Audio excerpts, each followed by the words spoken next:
30 años después, los Khmer Rouge responden por el genocidio en Camboya. La tragedia de los camboyanos se remonta a los tiempos de la descolonización.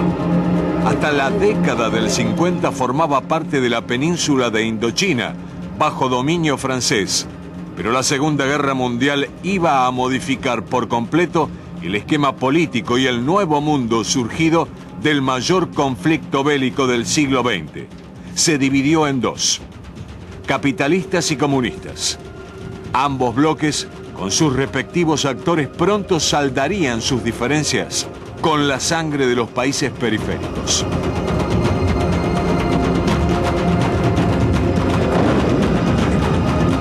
En 1940, mientras las tropas alemanas ocupaban suelo francés, Japón invadía Indochina como parte de su estrategia de dominación del Pacífico.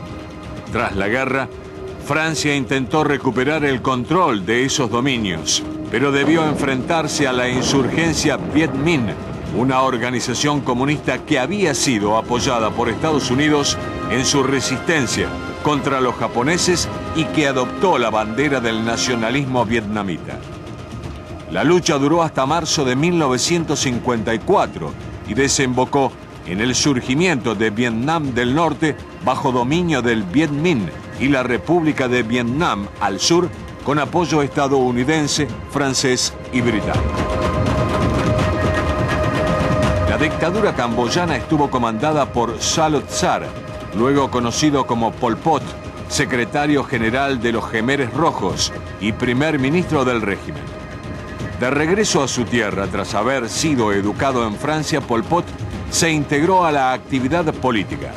En 1951, el Partido Comunista Indochino se dividió en tres ramas nacionales: Vietnam, Laos y Camboya.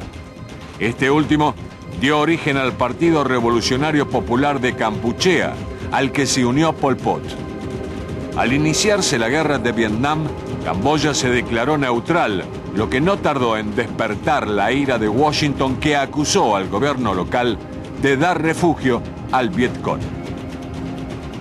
El 18 de marzo de 1970, mientras el príncipe Norodom Sihanouk estaba en una gira internacional, un golpe militar alineó a Camboya con Estados Unidos y Vietnam del Sur. Estos hechos, más los bombardeos estadounidenses en el norte camboyano, terminaron aportando adeptos a las filas de Pol Pot. En abril de 1975, los Khmeres dominaron todo el país y crearon la Kampuchea Democrática.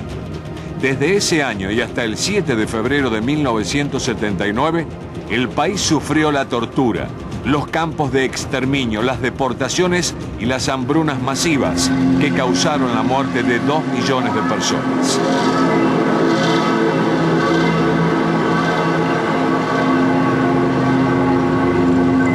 Pero otra vez, el vecino Vietnam iba a ser determinante para Camboya. Ambos países entraron en guerra y Hanoi logró el control del país, obligando a Pol Pot a replegarse hasta la frontera con Tailandia, desde donde intentó organizar la resistencia con apoyo de China y Estados Unidos.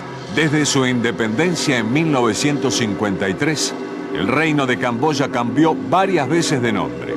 Entre 1970 y 1975 fue la República Khmer, para transformarse en la Kampuchea Democrática durante la dictadura de Pol Pot de 1975 a 1979.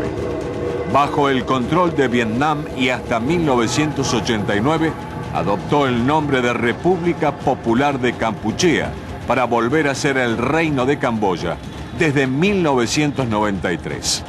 Actualmente el país tiene 13 millones de habitantes y una cuenta pendiente con su pasado que los tribunales demoran en saldar.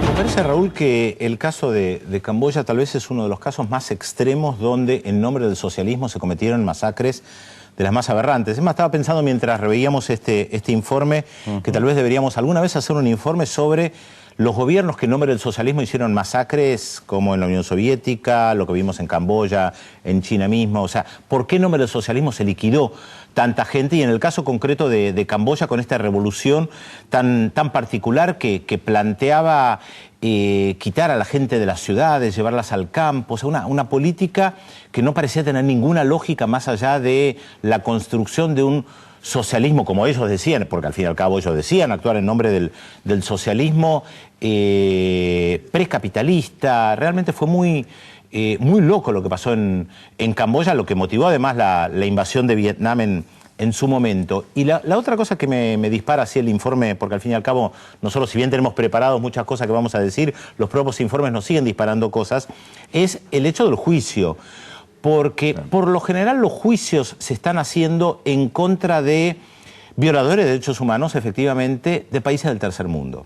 Esto es muy difícil, es muy poco probable que veamos a Bush en el banquillo de los acusados por la invasión a Irak, o a Tony Blair, o a José María Aznar, que siguen dando conferencias en el mundo, después de haberle mentido al mundo y haber llevado a la invasión a Irak. Y los que suelen sentar en el banquillo de los acusados suelen ser dictadores, eran dictadores, de África, de Asia, de América Latina. Bueno, justamente más de una vez conversamos sobre el tema de la posibilidad de hacer un informe sobre este tema de la justicia internacional sobre este tipo de hechos, ¿no? Cómo funciona, hasta dónde ha avanzado y en qué aspectos no ha avanzado el tema de juzgar justamente a genocidas que algunos dentro de su propio territorio o fronteras, otros a nivel internacional han cometido este tipo de actos. Pero es interesante lo que decía, revisar el tema de Camboya y revisar este tipo de hechos que aparentemente son contradictorios. En nombre del socialismo, hacer este tipo de ataques contra los derechos humanos, y porque queda mucho por ver, por analizar y por pasar en limpio de esto que tanta confusión y tantos desvíos generó en cuanto a las interpretaciones de los hechos. Y falta información, inclusive estamos hablando de hechos de 30 años atrás y me parece que todavía se padece de mucha falta de información sobre actos o episodios como el de Camboya, ¿no? Sí, porque uno podría pensar en el momento de una guerra civil, como sucedió al crearse la Unión Soviética, hay una guerra civil, hay un enfrentamiento, y en las guerras civiles hay fusilamientos sumarios, y esto sucede. Sí, claro. Ahora, pensar después casi como una política llevada adelante, bueno, la Unión Soviética misma, recordemos que Stalin mandó matar a través de juicios fraudulentos a gran parte de quienes habían liderado la propia revolución, también en nombre del socialismo. Esta contradicción, una revolución que se hace en nombre de la libertad, de los derechos humanos, de la igualdad, que termina comiéndose incluso a aquellos que la forjaron. Sí, sin duda, son hechos políticos, hechos sociales, hechos históricos, pero que sin duda es interesante revisarlos y para sacar conclusiones, sea así, pasado el tiempo como para también tomar cierta distancia, ¿no? Pero Camboya, 30 años, me parece un hecho fundamental también para revisarlo.